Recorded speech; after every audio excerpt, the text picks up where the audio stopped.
Okay, reviewers, ready? Ready? Okay. Alright guys, so who here likes chocolate? Me. Good. So hi, I'm Sarah. I'm a chocoholic.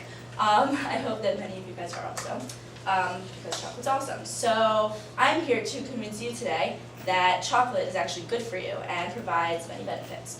So we are going to start out and discuss the positive mood alterations that it provides. Then we're going to go into the discussion of chocolate as an aphrodisiac, and then we're going to finish up with some of the health benefits it provides, including heart health and stroke prevention and even stimulating intelligence. So, Dr. David Katz is the director of Prevention Research Center at Yale University, and he said that chocolate stimulates the brain's pleasure centers. He was quoted as saying it's an absolutely magic food because it's so good, he said, it almost feels a little naughty.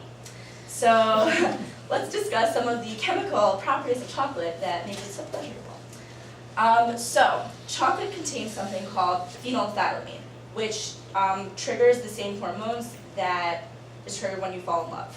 So that's why, you know, guys like to buy their girlfriends chocolate on Valentine's Day and stuff like that, which we all love. And it also has something in it called theobromine, which has similar effects to that of caffeine, except that it affects your central nervous system a little bit less, and it speeds up your heart rate a little bit more. In addition to theobromine, chocolate has caffeine itself in it. So 100 grams of chocolate has the same amount of caffeine as 1 cup of decaf coffee. So it's not so much, but it will keep you awake. And lastly, chocolate contains something called anandamine, which affects the same brain receptors THC does in marijuana. So you're probably thinking, what could be bad about chocolate? It makes me fall in love, it's going to keep me awake for class, and it's going to get me high. So it's pretty much awesome. Anandamine happens to break down really quickly, so it takes 25 pounds of chocolate to get you high, but it does still give you some of the euphoric effects. So now let's discuss chocolate as an aphrodisiac. So who here thinks that chocolate really is an aphrodisiac? Who here thinks it doesn't? Okay, well let's find out. So according to a New York Times article from 2006, chocolate was first linked to sexual desire by the Aztecs. So the Emperor Montezuma used to consume copious amounts of chocolate to fuel his romantic trysts. I don't know what the word tryst means, but I thought it sounded really cool in the article. Scientists today ascribe aphrodisiac qualities to 2 chemicals.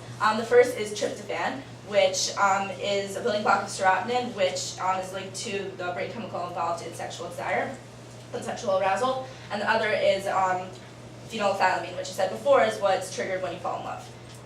So there was a study in May 2006 in the journal Sexual Medicine, which studied a random group of 163 Italian women. And they actually found that there was little connection between chocolate consumption and sexual desire. However, what they concluded was there probably are some aphrodisiacal effects, but they're more psychological as opposed to physiological. So all you boys can find chocolate for the girls, don't worry about it. So now that we've discussed how it's going to affect you mentally, let's see what the physical benefits it provides are. So in chocolate, there's something called flavonoids. And what flavonoids are, they help protect plants by shielding them from external things in the environment, and they help repair the damage. So consuming flavonoids allows us to benefit from antioxidant power that they provide.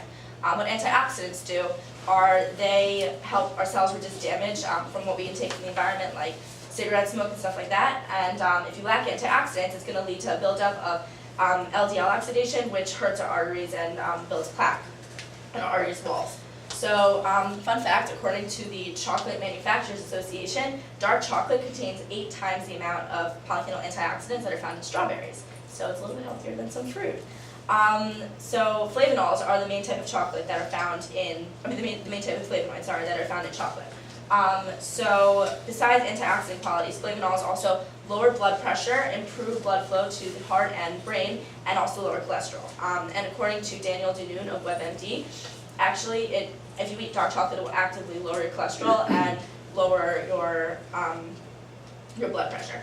So as you can see, there are clearly many benefits that are healthy for you when you eat chocolate. So how come it's not considered a healthy food? Like, why isn't it up there with apples and stuff like that? So firstly, flavonols. Flavonols are often lost in the cocoa processing because they give it its pungent taste and bitter taste, so that's why like dark chocolate tends to be more healthy for you, and it has also more of that bitter taste. So because they're lost in the processing, you don't get as much of that health. However, the good news is that many manufacturers today are finding ways to keep more of the flavonols in the chocolate and maintain them. So that's good. But there's also fat content in chocolate. So most of the fat content comes from cocoa butter, which contains 3 types of saturated fat, oleic, stearic, and palmitic acids. So the problem is that saturated fats are linked to increase in LDL cholesterol. However, stearic acid has a neutralizing effect and kind of balances it out. And a study in 2005 in Hypertension Journals in Italy discovered that dark chocolate may lower blood pressure in people with hypertension, and they found that levels of LDL cholesterol decreased by 10% in these individuals when they eat chocolate. So besides for the problems, there have been more benefits to balance them out. So first of all, there was a study in 2005 that with over 44,000 participants that found that people who ate a weekly helping of chocolate were 22% less likely to suffer strokes than those who ate no chocolate at all.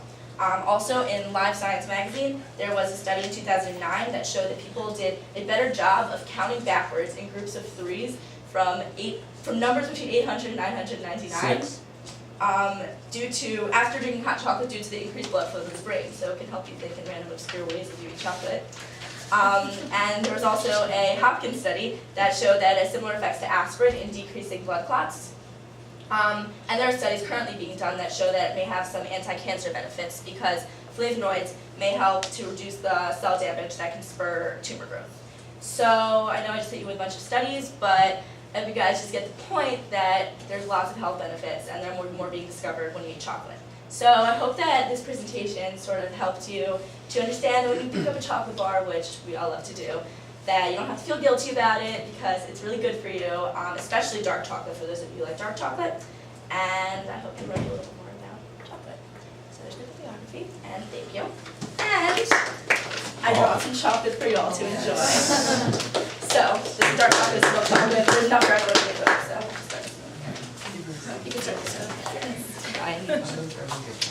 That's awesome. That's plus 5 points. Here, someone else can open that. It's good. Here's my